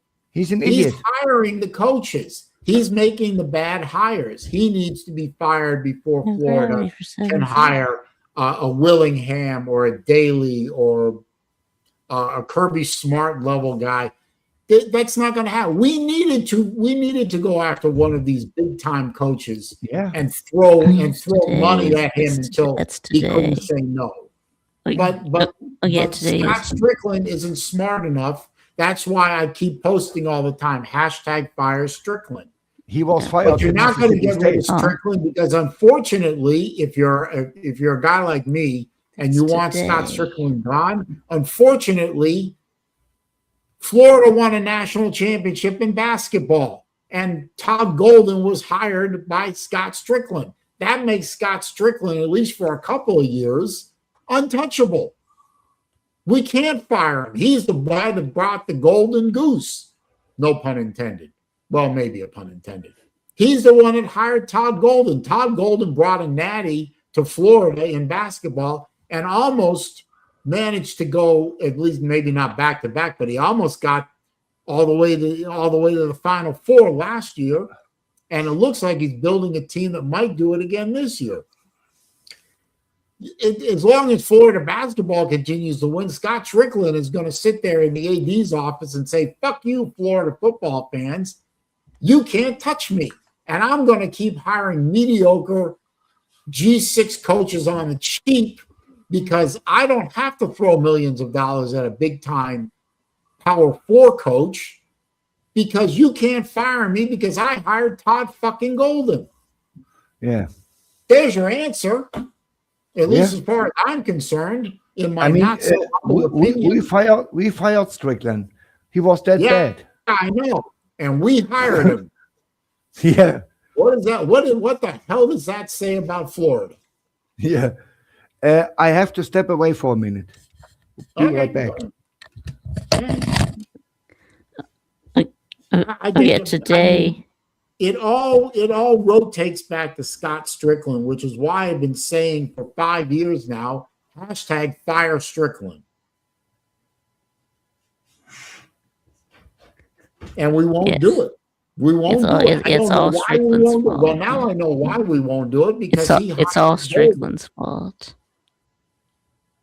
Well, he's the one that keeps hiring these dud head coaches. Georgia fans would kick Kirby out if he couldn't win a playoff game. And that would have to happen several years in a row, in my opinion. Yeah. Not yet. Winning a championship, I agree. Winning a championship only lasts so long. I agree. Yeah, they fired Gene Chizik and Ed Orgeron. Yeah, you know, that's true. And national championship winning head did you? coaches. So By the way, Vic, did you see the interview? I haven't watched the interview yet or read it for detail, but I saw the headline where Urban Meyer said the biggest mistake he's made in his entire career was leaving Florida. yep. Yeah, well, you know what? You're probably right, but also what you did to the program, it was pretty damning to begin with. It's Right, probably even lucky though- you left Florida because the way you were going to get the program put on probation. Yes. But maybe him leaving Florida was best for Right. both sides. Instead, he went to a team that Okay. was on probation. So Ohio State? yeah, last day went in like 2012. They had was his first year at Ohio State, and they had a postseason ban. Oh, I forgot about that. Oh, that's a long time ago. Yeah, Seems like I think they forever. went undefeated, but they had a postseason ban. So Well, he always said one of his dream jobs was Ohio State. that happened to Auburn too. There was that one year in the 90s where they went undefeated, but they were under a bowl ban, so they didn't go to the national championship. Vandy Dandy is coming with both barrels against Georgia. Georgia needs TCU to win a playoff game. Why? What does it matter what TCU does? Raj, I think what Vandy is trying to say is that Georgia can't win a playoff game unless they're beating up on a TCU level. Well, team. what about Michigan? I mean, yeah. Did Georgia beat Michigan? Yeah, we beat Michigan in the playoffs too. Yeah, Ooh. and Ohio State. So yeah, Ohio and we State beat was of a course beat close call. Bama in the Natty. It was And 21. this- We beat Michigan and Bama. In the 2022, Yeah, I don't think Georgia we beat had Ohio too much State problem winning and games. TCU. By the way, this Ohio State game was the best game of the year, this semifinal game. Yes, it was. Yeah, it was. It was And probably you got lucky, the best. It's probably the lucky. best game. It's probably the best game out of all of the playoff games. Yeah. No, I really don't think. Honestly, I don't think Georgia has a lot of problem winning football games. I've been watching the best playoff game, Vic, was for me Arizona State against Texas. Oh yeah, that was a good one too. Yeah. I mean, Scadaboo is a running back. Took the ball from Levitt, said, "Give the ball to me, you idiot, and get out of the way and throw a 40-yard bomb down the field." Yeah, he just threw a For wheel touchdown. route. Yeah, right to him. I For a touchdown. I couldn't was believe this something, shit. wasn't it? Yeah. I mean, and I still believe it. Without Cam Scadaboo, Arizona State goes 7-5. Yes. This dude was, and he should have won the Heisman. He was by a mile the best player in college this year. Right. Yeah. Well, you know what That's right, they they say, did. Joshua, about almost. Almost only counts in horseshoes and hand grenades. I Yeah, know, we had a right? Yeah. 17-point lead against Texas, a 10-point lead on Tennessee, and we had a tight game against Florida with 3 seconds to go. And we lost them all last year. Woulda, shoulda, Yeah. coulda doesn't count. We blew it. Levy blew it. Very true. Very true. And You know, Lou woulda, was, shoulda, coulda doesn't work, you know? yeah, and Lou said to me, "I feel really bad for you." I sit on his Patreon stream watched the game against Texas, and I couldn't believe what I saw. I couldn't We believe it. remember, Joshua. Remember, you're a Longhorn fan. Yeah. Vandy has the same number of playoff wins as Georgia in the last 3 years. Well, at least at least we can get to the playoffs. I mean, Last year Texas didn't went to the playoffs. What happened to? no, I'm talking what about happened to, Vandy. But yeah, What happened to Poverty anyway? Did he go to the NFL? Yeah, you did. He went undrafted, but he signed with the Ravens as a free agent. Yeah. Oh boy. I wonder if he'll make it. No, I don't think so. I think I heard that he already got cut. So Really? I mean, he nobody already will have this guy got around. waived. I mean, in college, I can understand it. He was kind of good, but in the NFL, a grown man, you don't want to have this guy around. No. Well, he's just. I mean, He I got think he's waived. probably just another Johnny Manziel type Yeah. quarterback. Yes. He'll probably end up in Canada. I mean, Tim Tebow at least tried, and he didn't walk his mouth.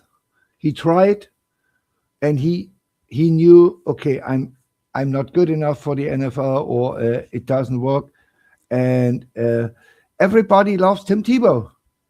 And I mean, you can ask Georgia fans. Nobody at Georgia hates Tim Tebow. Tim Tebow is a legend. But nobody will say this about a Johnny Manziel or a Diego Poverty, because they are assholes. Well, I mean,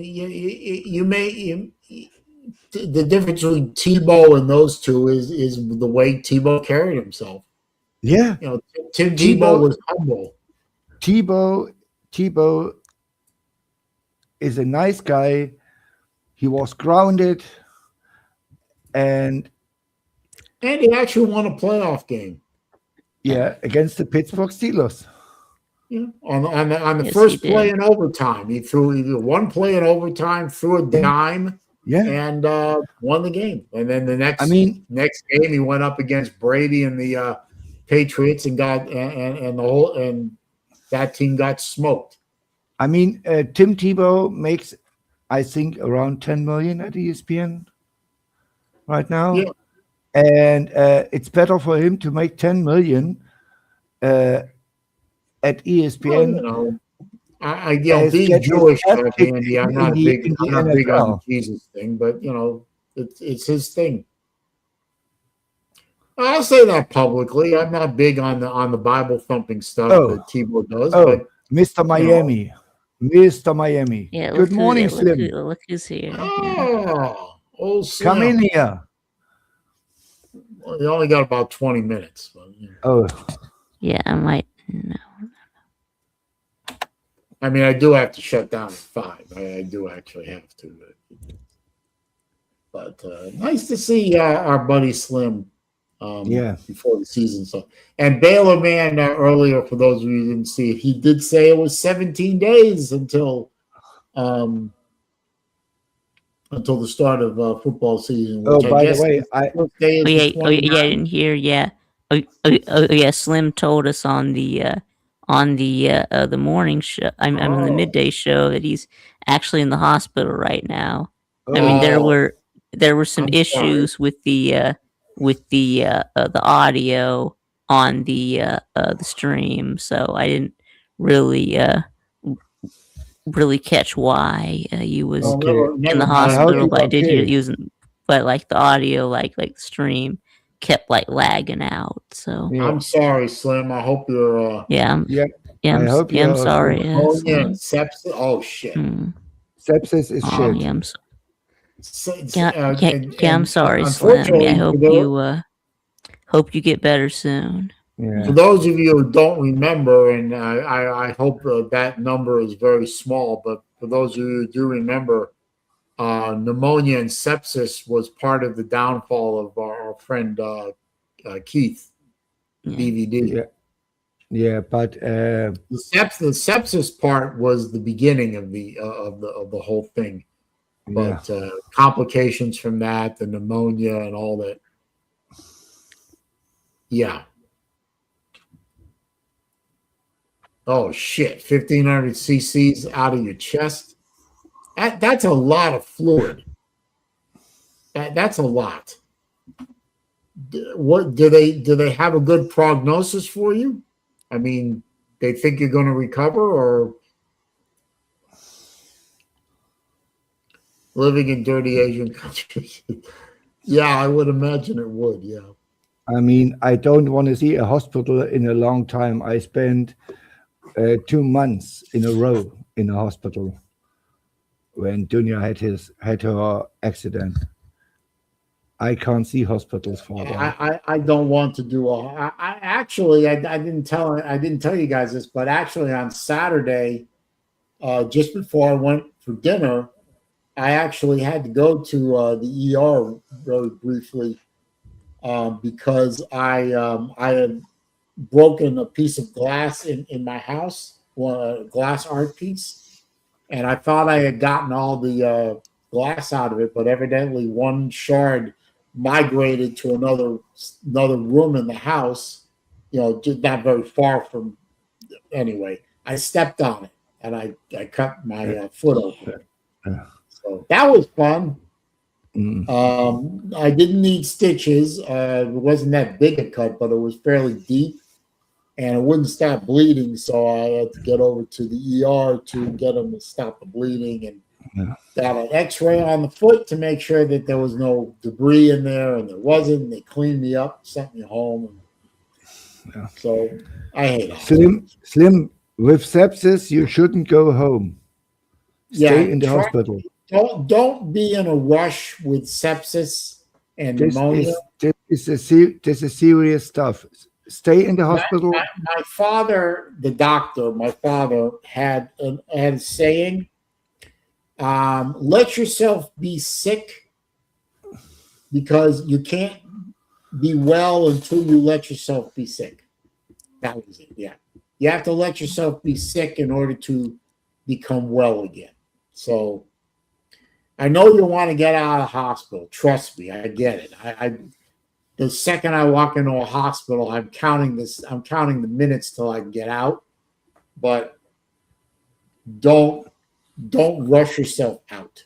Yeah, I mean, Dunya was physical ready after 1 month, but they told me because he hit her head that hard, you stay here another 4 weeks. And she said every day, take me home. This is an order. Take me home. And I had to say, you say, I can't. Yeah. No, I said, no, you do what the doctor ordered. So, and I was the bad boy. Well, it was the right call. Somebody's got to play the heavy, Somebody's got to play. I mean, we don't have to deal with the medical bills you have. I paid for these 57 days. Dunya was in hospital. I paid 97 euros, $100. Wow. Yeah, that's a good deal. Yeah. Yeah, I guess so. Yeah. Yeah, I remember. I gotta start buying euros again. We're making noises about going back to Venice next year, so I gotta start buying euros again. Right now is a bad deal because the dollar is down. I know, but I can't wait around forever. No, you should. The best time to buy euros is before Christmas. Vietnam. Yeah, that's true. Yeah, why is that? Yeah, why does Vietnam have great healthcare? So you can I guess you can buy stuff for Christmas. No, I mean, I'm sure that it's always the same. I don't know why, but really around Christmas, the euro always goes down. I That's don't know good. why. That's good. It's just for buying all those Christmas gifts, I guess. Do they Yeah, call Saigon Saigon again? I thought it was Yeah, called it's Ho Chi Minh Saigon. City. No, it's Saigon. Is it Saigon again?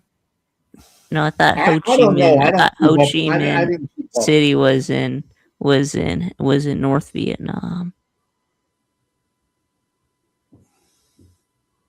In Okay, Malaysia, okay, it helps get in okay. Vandy says locals call it that. But what's its official name? Is the official name Ho Chi Minh City? Saigon. Yeah, You know what? I would it's rather be treated. Saigon. I personally would rather be treated in America than pretty much anywhere else. So, but that's just me. Yeah, Saigon. I think if I got sick in Vietnam or Malaysia, I would say stabilize me so I can get home or I can get treated in America. Um, Ho Chi Minh City is the official name. Okay. Oh, really? It is okay. Well, you know, they won the war. Yeah, and They then have the right to name it. yeah, and You know, then yeah, and then and then Hanoi was the capital of North Vietnam when they were split.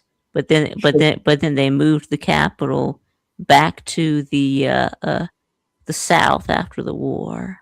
So should have bombed Hanoi. yeah, I don't know why they didn't. Yeah, I don't know why they didn't keep That's because Hanoi Johnson as was the running the war capital. out of the But White House and wouldn't listen to yeah, I don't anybody. know He why was they didn't arrogant just enough to keep think he could win the war. why they didn't just keep Hanoi as the capital. But I don't know. There must have been a reason.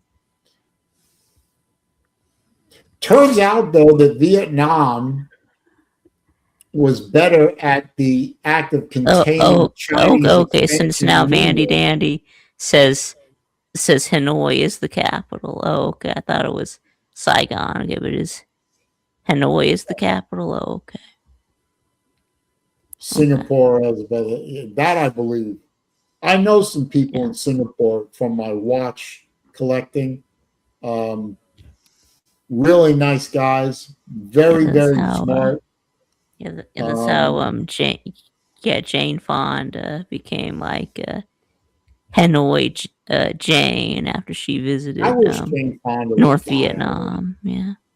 Jane Fonda needs to die soon, just to make the world a better place.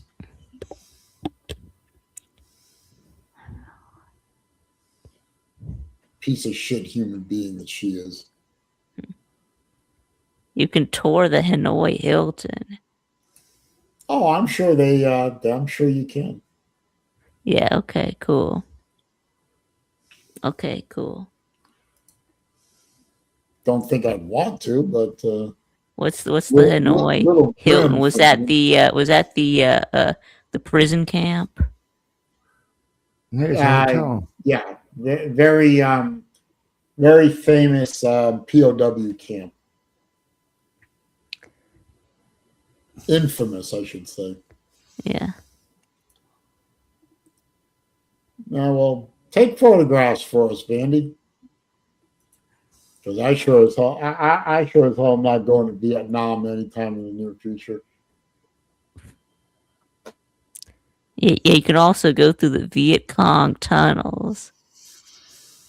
Yeah, I probably wouldn't want to go through those. There's probably still booby traps down there. I don't think those tunnels are going to be ADA compliant either. No, either. Anyway, yeah, and that's why they call it a rat tunnel. You have to crawl through it. My chair won't even fit in the tunnels. You have to like crawl through in some places. You have to crawl. Yeah.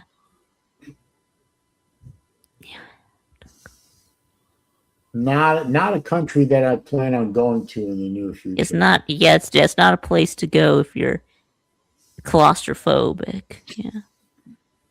No.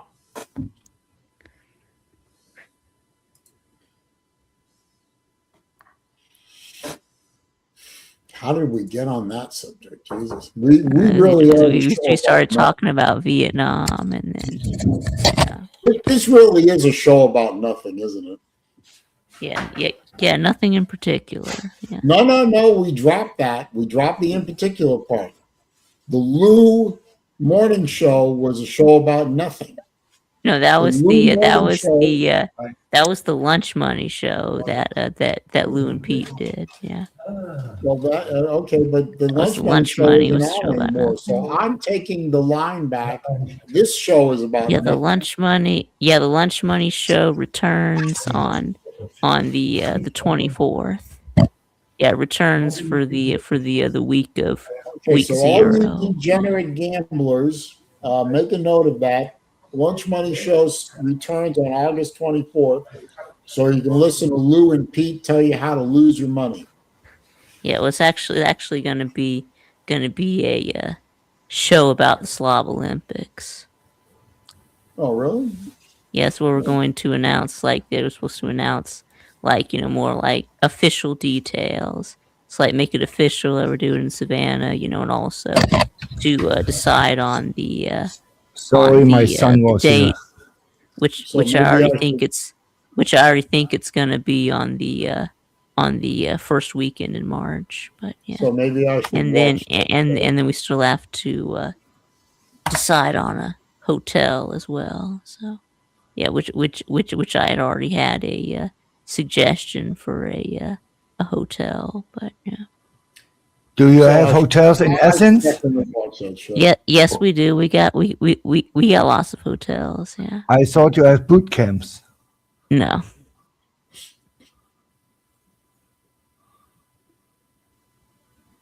How many people are living in Essence without students? I don't know about I don't know if yeah, it's still it's still several hundreds of tens of thousands. Yeah. No, is it 100,000? Is it 500,000? Is it a million? I don't don't know. Well, let's find out. Probably about as much as an average college town, but Like yeah. Starkville or Oxford or what? yeah. Tuscaloosa. Like Tuscaloosa, 100,000. Yeah, or, yeah, probably somewhere around Okay. there. Yeah, probably somewhere around there, but Population There in you- Athens, Georgia, is approximately 128,000 to 129,000 residents. Okay. yes. City, county, Athens, Clark County, 128,630 residents. Yeah. Metropolitan area, 215,400 plus. University of Georgia, 41,000 students. So there we go. I'm part of that 200,000 plus. Yeah. I guess, So guess they mean the Athens area. I guess they mean like all the like all the counties that surround Athens. Yeah. Yeah. So Yeah. figure suburb. 216,000 people in the Metroplex, minus 41,000 for the college. So whatever Yeah, that how- number is. yeah, about again, how many-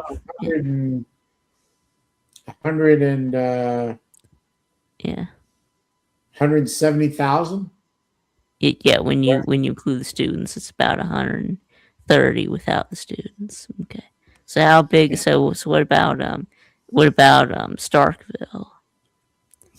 I have no clue. I look it I'm up. sure it's probably more than Starkville. Yeah.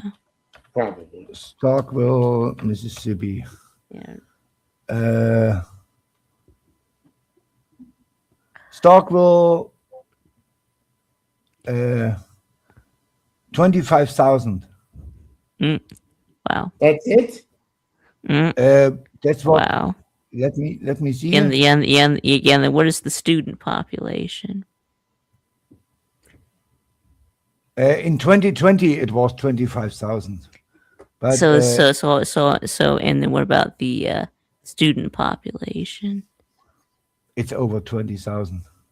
Yes, probably So about there's as the estimated as- population of 25,754. Wow. All right. All right, now what about Gainesville, Florida? Bigger than Starkville.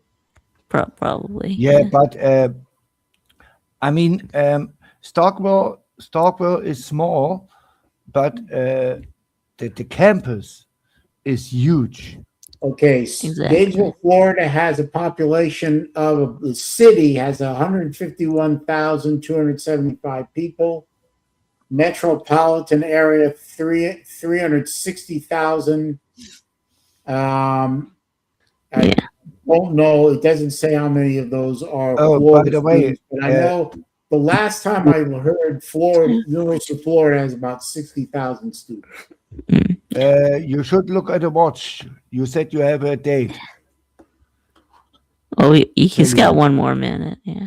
Yeah, 1 minute left. McCain almost spilled the beans. So what? He spilled. McCain spilled. Almost spilled what beans? Yeah, do you know what he's talking about? He said McCain almost spilled the beans of America's. McCain almost gave up the battle plans for a lot of what America wanted to do in Vietnam. Right. Oh, okay. Yeah, McCain was. I don't want to get into it. He almost spilled the beans. That was during Vietnam when he was in the Senate. I am going to wrap up the stream. I got to go. Yeah. Celine, have a nice day, Vic. See you maybe Friday. We will see. Okay. And remember, All right, bye, Celine. Bye, Have a nice no shit show tonight. Yeah. Yeah, we got no Nate. So we got no Nate, so I'm gonna take the evening off too. So Raj. All right, thanks, bud. Appreciate it. Anyway, thank you to the rest of you for being here. Of course, don't forget to click the thumbs up button on the way out. That does help with the YouTube algorithms. Had a lot of fun. Touched on a lot of different subjects today, as we always do. I hope everyone has a good rest of the week.